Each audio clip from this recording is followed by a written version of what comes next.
Hello दोस्तों, मैं बबर सिंह और आप सभी का मेरे सुर तरंग चैनल पर स्वागत है। दोस्तों, वैसे तो पूरा भारत ही वीरों की भूमि कहा जाता है और विशेषकर राजस्थान तो वीरों की भूमि है। हमारे भारत में राजस्थान में विशेषकर बहुत सी जगह गांव में आपको वीरों के स्थान मिल जाएंगे। मध्य प्रदेश, राजस्थान, उत्तर प्रदेश, पंजाब, गुजरात में बहुत सारे वीरों के स्थान। जो ये वीर हैं, ये कौन होते हैं और 52 वीरों के श्रेष्ठतम वीर जिसको उज्जैनी वीर कहा जाता है वो कौन है? कौन है उज्जैनी वीर? किससे उज्जैनी वीर कहा गया है? और 52 वीर कौन है और इनकी साधना किस प्रकार से की जाती है? आइए पूरा जानते हैं इनके बारे में इतिहास।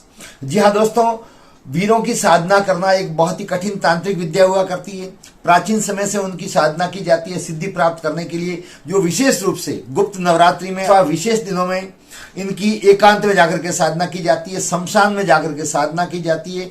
और उसके पश्चात जब वीर की साधना पूर्ण हो जाती है तो वीर को वश में किया जाता है और वो जो साधक होता है उसके साथ में 24 घंटे वीर रहते हैं और वो जैसी आज्ञा देता है वैसा काम करते हैं। बहुत सारी दंत कथाओं में, जनश्रुति में आपने इस प्रकार की घटनाएं, इस प्रकार की कहानियां सुनी होगी। मैंने ही बचपन में खूब सुनी है। लेकिन दोस्तों, वीर वास्तव में किसे कहते हैं आइए जानते हैं। वैसे तो वीर का शाब्दिक अर्थ होता है बहादुर, जो वीरता दिखाता है, अर्थात वीरता दिखाते हुए जो वीर गति को प्राप्त होता है उसको हम वीर कहते हैं। हमारे यहाँ पर जगह जगह गांव में इस प्रकार के स्थान मिल जाएंगे वीरों के। लेकिन उन वीरों में सबसे सर्वश्रेष्ठ जो वीर माने गए वो है उज्जैनी वीर। और वैसे कुल जो वीर है उनकी संख्या है 52। जी हाँ दोस्तों, सबसे पहले पृथ्वीराज दासों में जो चंद बरदाई द्वारा लिखा गया पृथ्वीराज दासों है, उसके अंदर हमको पढ़ने को मिलता है 52 वीरों का उल्लेख। और उन 52 वीरों में सबसे सर्वश्रेष्ठ वीर माना गया उज्जैनी वीर को। तो आइए दोस्तों जानते हैं उज्जैनी वीर के बारे में और अन्य वीरों के बारे में। दोस्तों, उज्जैन जो शिप्रा नदी के तट पर है, बहुत ही प्राचीन और धार्मिक नगरी है, जहां महाकालेश्वर का मंदिर है, जहां पर विक्रमादित्य जैसे राजा हुए हैं, जहां पर कालिदास जैसे महान कवि हुए हैं। वही उज्जैनी नगरी जहां पर महाकालेश्वर का स्थान है। ये महाकालेश्वर जो है मंदिर, महाकाल जो है ये साक्षात शिव जी हैं, शिव जी का ही रूप है महाकाल। और इसके पीछे की कहानी ये है कि दोस्तों, जब राजा चंद्रसेन था उस समय वहां पर दूषित एक राक्षस था जिसका भयंकर आतंक था, उससे जनता त्रस्त थी। तो जब जनता ने शिव जी का आह्वान किया तो शिव जी ने महाकाल के रूप में प्रकट होकर के और उस दूषित राक्षस का वध किया था। जी हाँ दोस्तों, उस दूषित राक्षस का शिव जी ने वध किया था और जो वध किया उसमें उन्होंने महाकाल का रूप धारण किया था। उसके बाद में शिव जी महाकाल कहलाए। उज्जैन के नगरी की जनता ने फिर शिव जी से हाथ जोड़ के निवेदन किया कि प्रभु, अभी इसको तो मार दिया लेकिन इसके भाई और हैं जो बाद में कभी भी परेशान करेंगे। तब उन्होंने कहा शिव जी से कि आप यहीं पर विराजें। तो शिव जी ने जनता की जो प्रार्थना थी उसको स्वीकार किया और उज्जैन में रहना स्वीकार किया। तब से महाकाल के रूप में शिव जी को पूजा जाता है। ये जो महाकाल है यही उज्जैनी वीर कहे जाते हैं। जो आपने राजस्थान में बहुत सी जगह स्थान देखे होंगे वीरों के, वहां पर हाथी पर सवार, कहीं पर तो शिव जी के रूप में, कहीं पर हाथी पर सवार वीर की प्रतिमा बना करके पूजा की जाती है। जगह जगह मारवाड़ में तो आपको बहुत सी जगह उज्जैनी वीर, जहां हमारे यहाँ कोई वीर का स्थान है उसके साथ में उज्जैनी वीर को पूजा जाता है। उससे जुड़ी हुई बहुत सारी कथा, बहुत सारी कहानियां भी आपको सुनने को मिल जाएगी। तो दोस्तों, जो महाकाल है उज्जैनी महाकाल, उसी को ही उज्जैनी वीर कहा जाता है।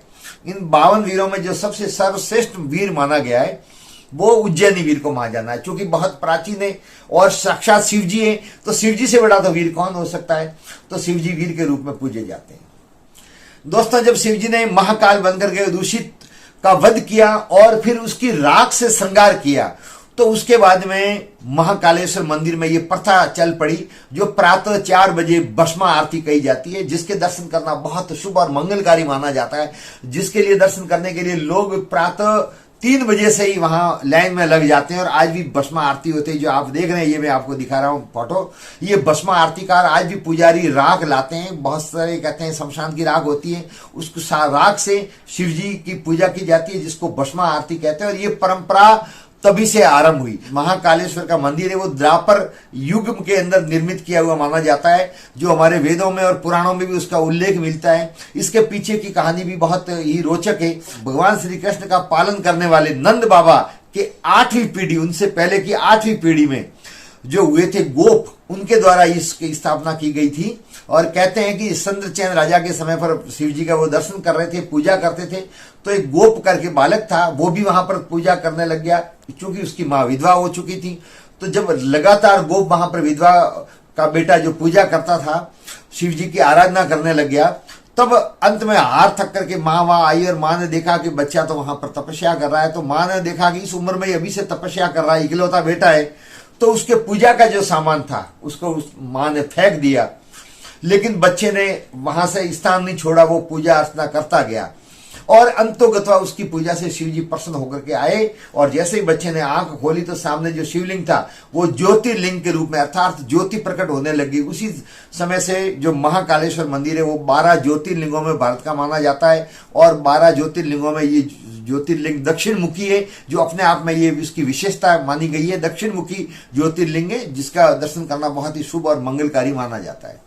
दोस्तों ये 52 वीर है वो भैरव जी के गण कहे जाते हैं और कालिका के दूत कहे जाते हैं और ये हमारे धर्म के रक्षक देवता भी माने जाते हैं। दोस्तों इन 52 वीरों की साधना करना भी हमारे यहाँ पर प्राचीन काल से कौतूहल का विषय रहा है। बहुत से लोग इसमें रुचि दिखाते आए हैं, बहुत से ने वीर की साधना कर रखी है। आज भी बहुत सी जगह इस प्रकार की साधना की कोशिश की जाती है, जो शमशान में जाकर के वीरों की साधना की जाती है, एकांत में जाकर के साधना की जाती है। उस दौरान खुद का बनाया हुआ भोजन ग्रहण किया जाता है, ब्रह्मचर्य का पालन किया जाता है और किसी गुरु की देखरेख में यह साधना की जाती है।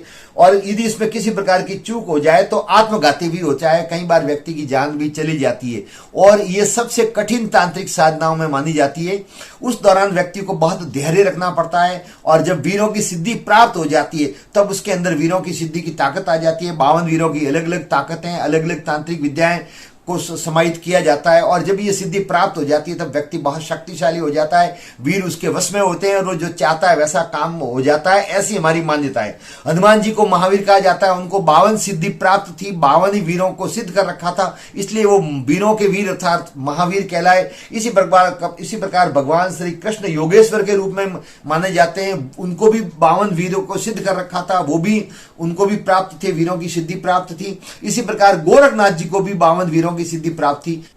तो दोस्तों आइए जानते हैं 52 वीर कौन कौन से हैं। जो सबसे पहला जो वीर है वो है उज्जैनी वीर, उसके बाद में क्षेत्रपाल वीर, उसके बाद में बटुक वीर, उसके बाद में कपिल वीर, उसके बाद में नरसिंह वीर, उसके बाद में गोपाल वीर, भैरव वीर, गरुड़ वीर और काल वीर, स्वर्ण वीर, रक्त स्वर्ण वीर, देवसेन वीर, घंटापत वीर, रुद्र वीर, तेरासंग वीर, वरुण वीर, कंधर्व वीर, हंस वीर, लोकडिया वीर, वही वीर, प्रिय मित्र वीर, कारू वीर, अदृश्य वीर, वल्लभ वीर, वज्र वीर, महाकाली वीर, महालाभ वीर, तुंगभद्र वीर, विद्याधर वीर, घंटाकर्ण वीर, वैद्य वीर, विभीषण वीर, फाते तक वीर, पृथवीर, खड़ग वीर, नागेश वीर, प्रद्युम्न वीर, शमशान वीर, भरुभंग वीर, काके लेकर वीर, कंफीलाभ वीर, अस्थिमुख वीर, रेतो वेद वीर, नकुल वीर, शौकन वीर, कालमुख वीर, भूत भैरव वीर, पेचाश वीर, त्रिमुख वीर, डचक वीर, अटलाभ वीर और वाष्यमित्र वीर। ये कुल 52 वीर हैं। हालांकि हमारे यहाँ पर बहुत सारे लोगों को बाद में वीरों के रूप में ही पूजा गया। जैसे मारवाड़ की बात करें तो दानेरी वीर भी इसमें बहुत प्रसिद्ध है। जो 2 भाई थे दलजी गांव जी जो शहीद हुए, उनके भी मैंने पूरा वीडियो बनाया वहां जाकर के दानेरी पर, आप देखें, वो भी वीर माने जाते हैं। ऐसे असंख्य व्यक्ति हुए जो रणभूमि में लड़ते हुए वीर गति को प्राप्त हुए, जो बहुत पराक्रमी हुए वीर। लेकिन दरअसल कुल 52 वीर है वो वीरों माने जाते हैं। हमारे यहाँ जो लड़कर के शहीद होते हैं वो भले वो बोलते हैं अपभ्रंश में वीर, लेकिन सच में वो जुझार माने जाते हैं। और ये 52 वीर हैं, ये हमारे आदिकाल से, प्राचीन काल से वीर माने गए। तो दोस्तों आप में से बहुत सारे जानना चाहता है कि उज्जैनी वीर कौन है और 52 वीर कौन कौन से। तो दोस्तों आशा है आपको अब संपूर्ण जानकारी वीरों के बारे में हो गई होगी।